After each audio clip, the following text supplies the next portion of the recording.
Buongiorno, eccoci su Note a Margine, lo spazio dedicato alla musica, all'informazione e soprattutto alle interviste ai nostri artisti.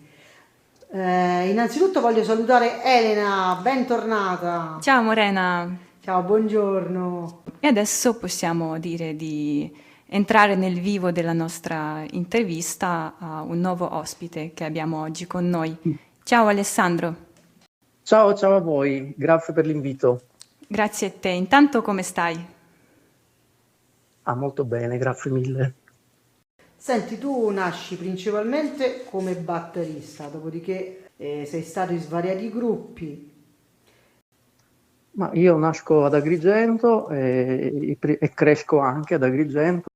Da 20 anni vivo in Veneto e diciamo che musicalmente sono cresciuto appunto con la batteria, con i gruppi anni 70-80, Dire Straits fino ad arrivare ai Cure, eccetera, quindi vari generi anche.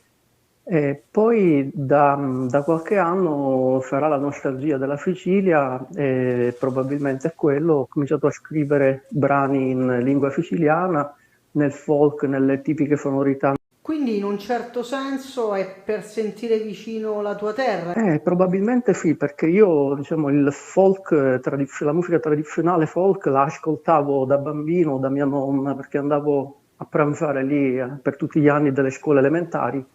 E lì noi abbiamo Radio Concordia, che prende il nome dal Tempio della Concordia, della Valle dei Templi di Agrigento, che trasmetteva all'epoca musica folk di Agrigento praticamente 24 ore su 24. Mia nonna metteva a volume altissimo e io ascoltavo queste sonorità che poi sono tornate dopo tanti anni e sì, probabilmente la nostalgia di quei tempi, ma anche della mia terra.